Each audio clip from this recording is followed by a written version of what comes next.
Day namin sa'yo, dinggin ng dalangin at pagsamo ng bayan mo, Diva Poong Jesus Nazareno. Sa ngalan ng Ama at ng Anak at ng Espiritu Santo, Amen.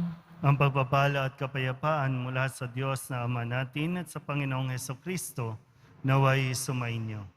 At sumaiyo rin. Mga kapatid, tinipon tayo bilang kaanib ng angkan ng Diyos, kaya dumulog tayo sa maawaing Panginoong nagpapatawad ng lubos. Sinugong tagapagpagaling sa mga nagsisisi, Panginoon, kaawaan mo kami. Panginoon, kaawaan mo kami. Dumating na tagapag-anyayang mga makasalanan ay magsisi, Kristo, kaawaan mo kami. Kristo, kaawaan mo kami.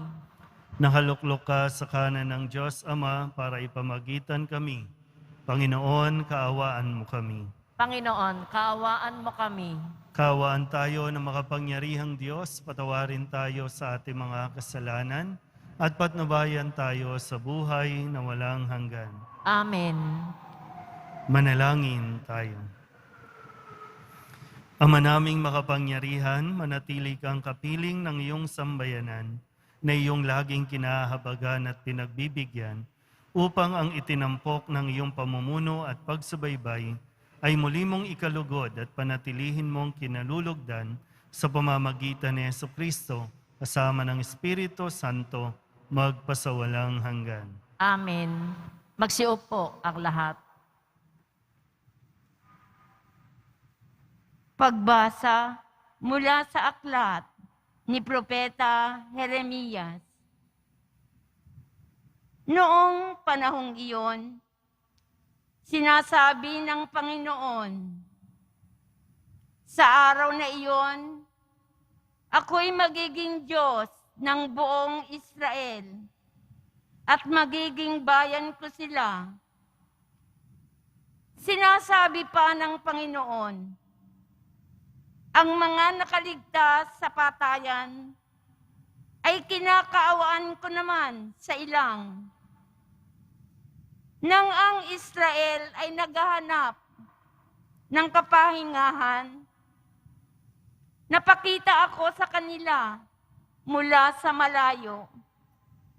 Sa simula pa'y inibig ko na sila at patuloy kong ipinagmamalasakit.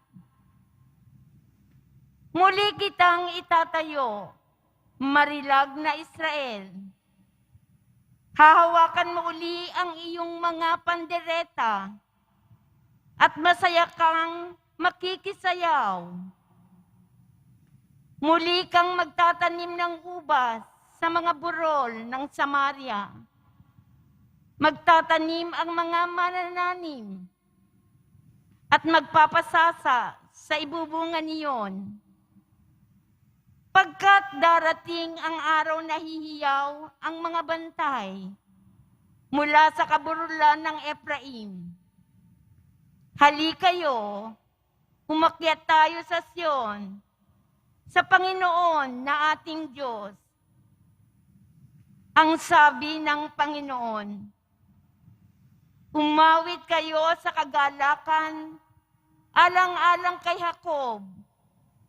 Ipagbunyi ninyo ang pinakadakilang bansa. Magpuri kayo at inyong ipahayag na iniligtas ng Panginoon ang kanyang bayan, ang mga nalabi sa Israel. Ang salita ng Diyos. Salamat sa Diyos. Pumapatnubay na Diyos ay pastol na kumukupkup. Pumapatnubay na Diyos ay pastol na kumukupkup. Mga bansa, pakinggan ninyo ang sabi ng poon at ipahayag ninyo sa malalayong lupain. Pinapangalat ko ang mga anak ni Israel, ngunit sila'y muli kong titupunin at aalagaan. Gaya ng pagbabantay ng isang pastol sa kanyang mga tupa. Pumapatnubay na Diyos ay pastol na kumukupkop. Sapagkat tinubos ng poon si Jacob at pinalaya sa kapangyarihan ng kaaway, na lubhang makapangyarihan at malakas. Aakyat silang nagsisigawan sa tuwa, patungo sa bundok ng Sion, tigib ng kaligayahan, dahil sa mga pagpapala ng poon. Pumapatnubay na Diyos ay pastol na kumukupkop. Kung magkagayon, sasayaw sa katuwaan ang mga dalaga. Makikigalak pati mga binata at matatanda. Ang kanilang dalamhati ay magiging tuwa. Papalitan ko ng kagalakan ang kanilang kalungkutan. Pumapatnubay na Diyos ay pastol na kumukupkop. Magsitayo ang lahat.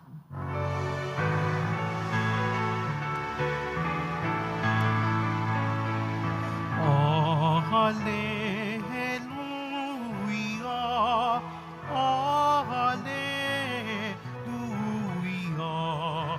Oh, hallelujah. Oh, hallelujah.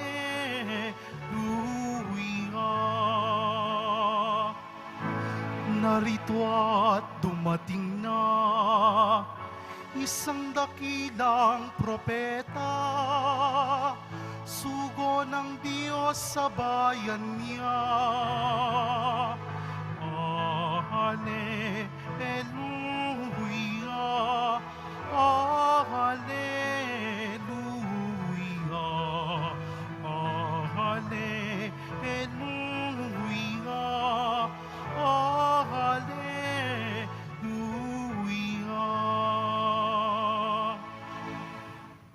Sumainyo ang Panginoon. At sumaiyo rin. Ang mabuting balita ng Panginoon ayon kay San Mateo. Papuri sa iyo, Panginoon. Noong panahong iyon, nagpunta si Jesus sa lupaing malapit sa Tiro at Sidon. Lumapit sa kanya ang isang Kananeyang naninirahan doon at malakas na sinabi, Panginoon, anak ni David, mahabag po kayo sa akin.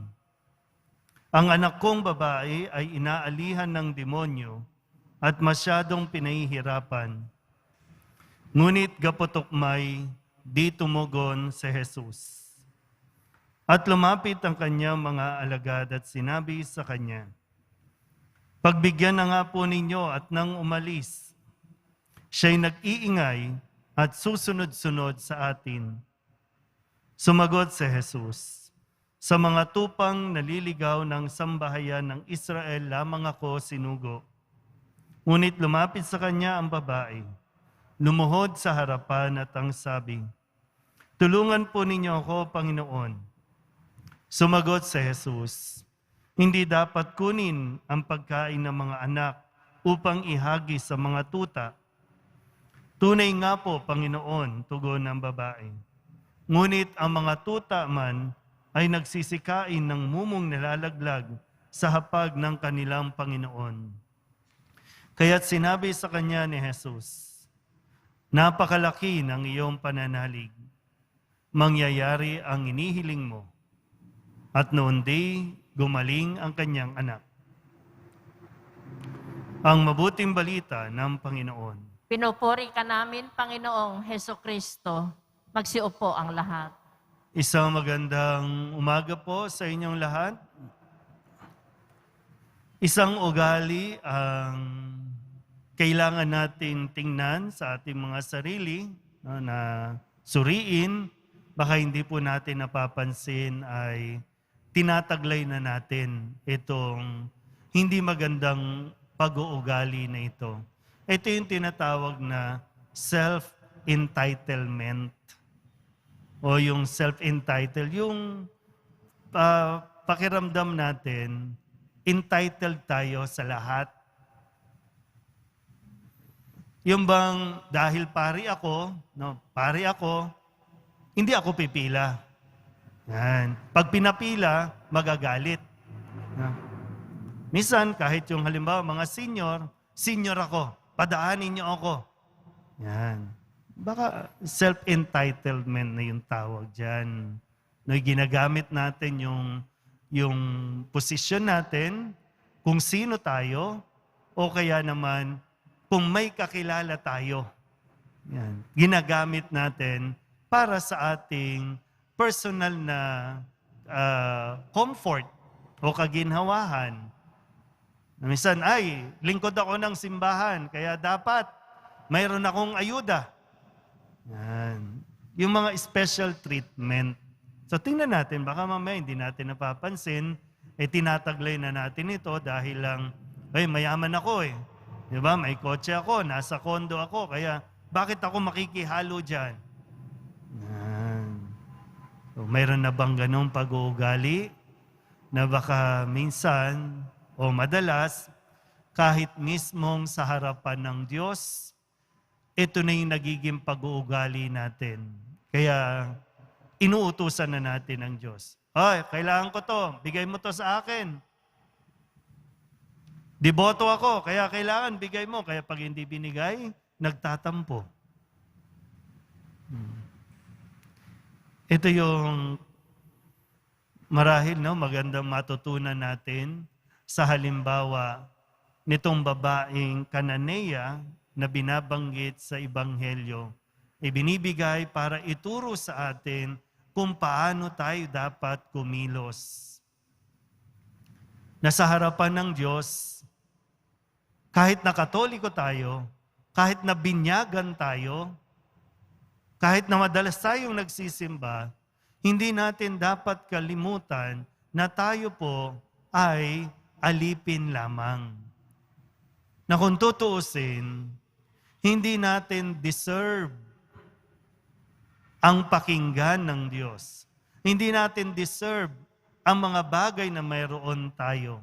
Pero dahil sa pakiusap mo, dahil sa pagmamakaawa natin, lalo tigit, dahil sa pananalig mo sa Diyos, kaya ka binigyan, kaya ka pinagkalooban ng kung anumang biyaya na mayroon ka. Hindi para maging mapagmataas, kundi para lalong makita natin ang kapakumbabaan o pagiging mababang loob na dapat taglayin. Kaya nga dito parang, pag tinignan, grabe naman si Jesus. Biruin mo, tinawag pang tuta yung babae. Grabe naman si Jesus. Pinahirapan pa yung babae. Hindi sa ayaw niyang pansin. Kaya sabi ng Salmon Tugunan, di ba? Ang pumapatnubay na Diyos, pastol na kumukupkup. Ang poong Nazareno ay isang pastol para sa lahat. Lalo tigit yung mga nananalig o may pananalig. Kaya sana po, tuloy mo lang yung perseverance na tinatawag, yung perseverance, yung magpursige ka lang. Kung talagang deserve mo yan, kung talagang para sa iyo yung inihiling mo at pinagdarasal mo, tinitingnan lang ni Jesus yung ugali mo kung, sige nga, medyo didelay ko lang muna. Sige nga, tingnan ko kung mananalig pa ito o magtatampo na, lilipat na sa iba. Sige nga, sandali lang naman, titingnan ko lang naman. Baka parang gano'n, Ganon yung nais na gawin sa iyo ng Diyos. Tuloy mo lang ang dasal. Tuloy mo lang yung, huwag kang maging demanding. Hindi tayo dapat demanding sa Diyos. Kundi, nandoon lagi yung pakiusap, nandoon lagi yung pag-a-acknowledge na Panginoon, ikaw, ikaw ang aking Diyos. Pero meron lang akong kahilingan. Ibibigay sa atin yan. Kung makita niya na ang pagpupursige mo may kalakip na pananalig. Amen? Magsitayo ang lahat.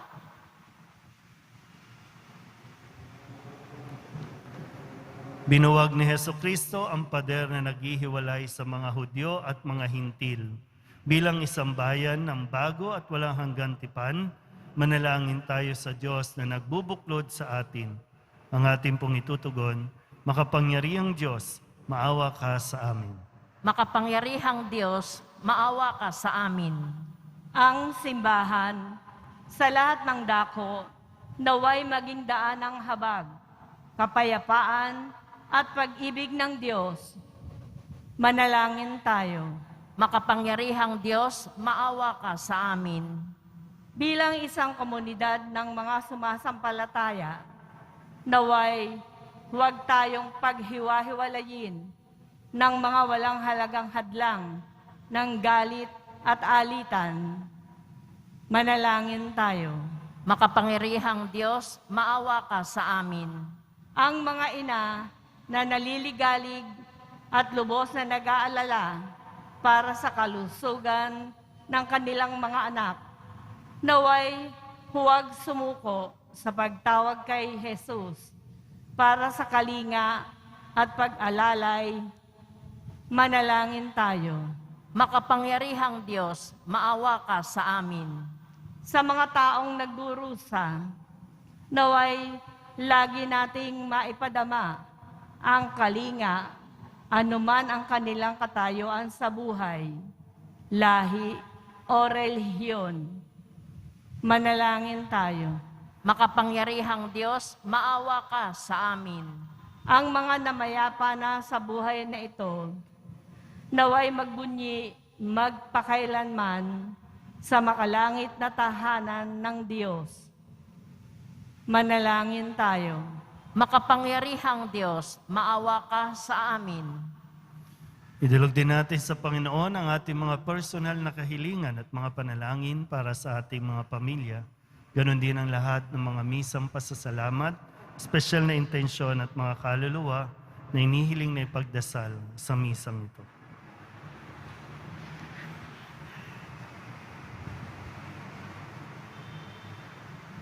Ang lahat ng ito inihiling namin sa ngalan ni Kristo, ang aming Panginoon. Amen. Magsiupo ang lahat.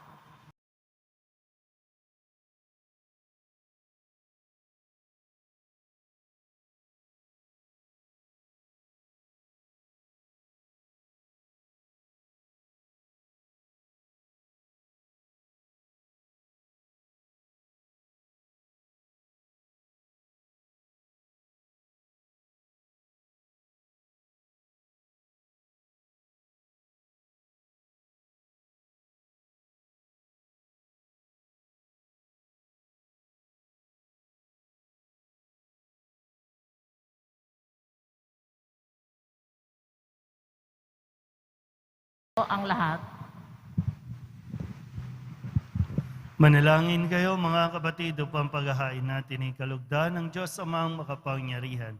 Tanggapin nawa ng Panginoon ito paghahain sa iyo mga kamay, sa kapurihan niya at karangalan, sa ating kapakinabangan at sa buong sambayanan niyang banal.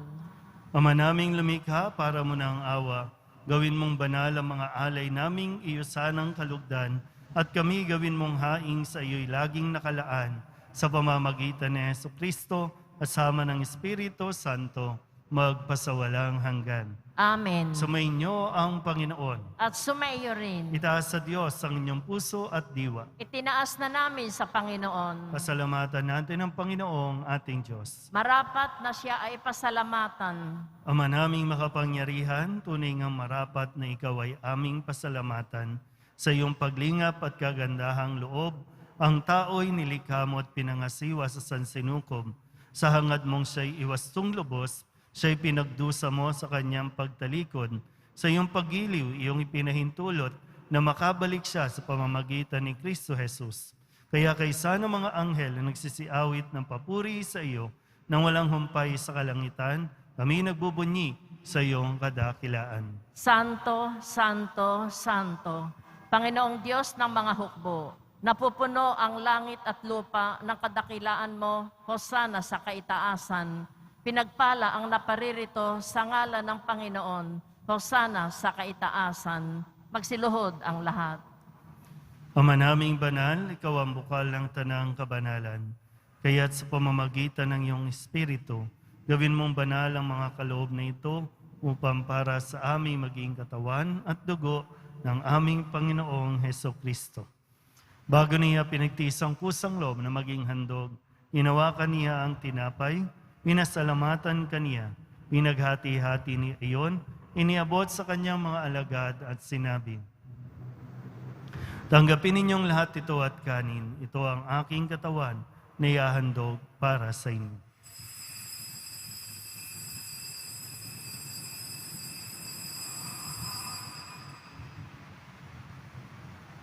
Gayun din naman, nung matapos ang hapunan, hinawakan niya ang kalis, muli kaniyang pinasalamatan.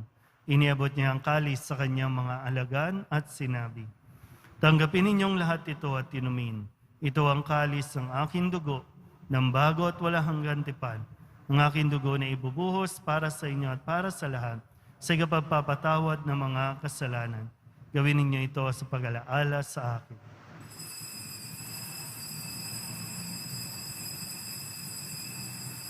Buklod sa pagkakaisa sa pamamagitan ng Espiritu Santo. Ama, lingapin mo ang iyong simbahang laganap sa buong daigdig. Puspusin mo kami sa pag-ibig kay San Francisco na aming Papa at ni Jose na aming Obispo at ng Tanang Kaparian. Alalahanin mo rin ang mga kapatid naming nahimlay na may pag-asang sila'y muling mabubuhay, gayon din ang lahat ng mga pumanaw. Kawaan mo sila at patuloyin sa iyong kaliwanagan. Kawaan mo at pagindapating kaming lahat na makasalo sa iyong buhay na walang wakas. Kaysa ng mahal na Birhen Maria na Ina ng Diyos, ng kabiyak ng puso niyang si San Jose. Kaysa ng mga apostol at ng lahat ng mga banal na namuhay dito sa daigdig ng kalugod-lugod sa iyo, may pagdiwang nawa namin ang papupuri sa ikararangal mo sa pamamagitan ng iyong anak na aming Panginoong Hesukristo. Sa pamamagitan ni Kristo, kasama niya sa Kanya, ang lahat ng parangal at papuri ay sa iyo, Diyos amang makapangyarihan, kasama ng Espiritu Santo, magpasawalang hanggan.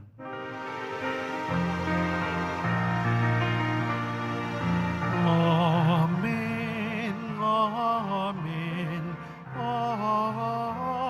amen. Buong kababaang loob tayong tumawag sa ating Panginoon ng Ama namin. Ama namin, Sumasalangit ka, sambahin ang ngalan mo, mapasa amin ang kaharian mo, sundin ang loob mo dito sa lupa para ng sa langit. Bigyan mo kami ngayon ng aming kakanin sa araw-araw at patawarin mo kami sa aming mga sala para ng pagpapatawad namin sa nagkakasala sa amin at huwag mo kaming ipahintulot sa tukso at iadya mo kami sa lahat ng masama. inihiling namin kami iadya sa lahat ng masama, pagkalooban ng kapayapaan araw-araw, iligtas sa kasalanan at ilayo sa lahat ng kapahamakan, samantalang aming pinananabikan ang dakilang araw ng pagpapahayag ng tagapagligtas naming si Hesukristo. Sapagkat iyo ang kaharian at ang kapangyarihan at ang kapurihan magpakailanman. Amen. Panginoong Hesukristo, sinabi mo sa iyong mga apostol, "Kapayapaan ang iniiwan ko sa inyo, aking kapayapaan ang binibigay ko sa inyo. Tunghayan mo ang aming pananampalataya at huwag ang aming mga pagkakasala. Pagkalooban mo kami ng kapayapaan at pagkakaisa ayon sa iyong kalooban, kasama ng Espiritu Santo, magpasawalang hanggan." Amen. Ang kapayapaan ng Panginoon ay laging sumainyo. At sumaiyo rin. Magbigyan po tayo ng kapayapaan sa isa't isa. Kordero ng Diyos na nag-aalis ng mga kasalanan ng sanlibutan, maawa ka sa amin. Kordero ng Diyos na nag-aalis ng mga kasalanan ng sanlibutan, maawa ka sa amin. Kordero ng Diyos na nag-aalis ng mga kasalanan ng sanlibutan, ipagkaloob mo sa amin ang kapayapaan. Magsiluhod ang lahat.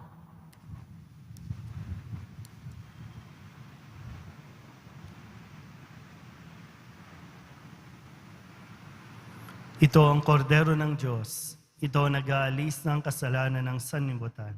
Mapalad ang mga inaanyayahan sa kanyang piging. Panginoon, hindi ako karapat-dapat na magpatuloy sa iyo, ngunit sa isang salita mo lamang ay gagaling na ako.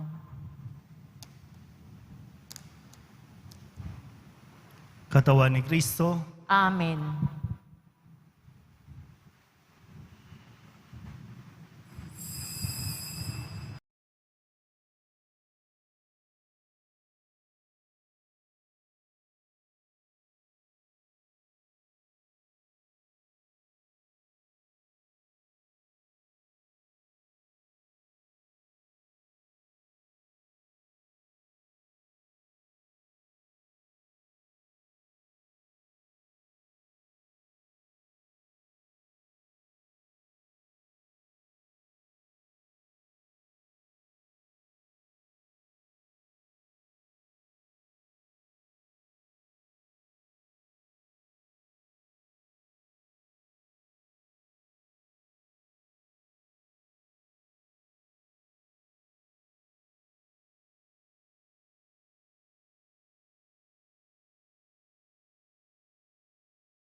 manalangin tayo.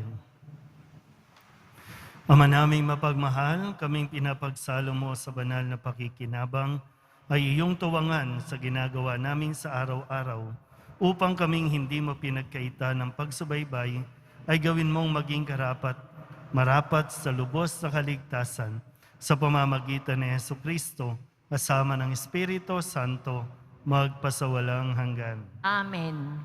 Sumainyo ang Panginoon. At sumayo rin. Manalangin tayo para sa pagbabasbas. Mahal na pong Jesus Nazareno, inihayag mo sa pamamagitan ng krus ang walang maliw na pag-ibig ng Diyos sa sangkatauhan. Pakinggan mo ang kahilingan ng iyong angkan na nagsusumamo sa iyo. Makamtanawa nila ang inyong katugunan at tanggapin ang kasagutan na may utang na loob na tinatanaw. Basbasan din po ninyo mga dala-dala nilang mga imahin at dasalan at lahat ng mga may karamdaman.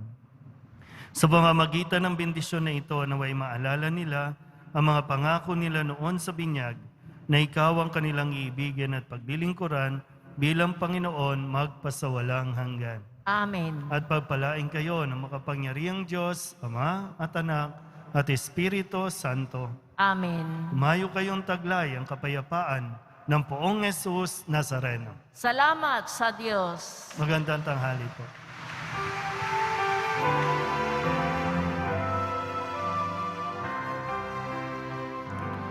Nuestro Padre Jesus Nazareno, sinasamba ka namin. Pinipintuho ka ng aming buhay at kaligtasan. Nuestro Padre Jesus Nazareno, iligtas mo kami sa kasalanan. Ang krus mong inamatayan ay sagisag ng aming kaligtasan.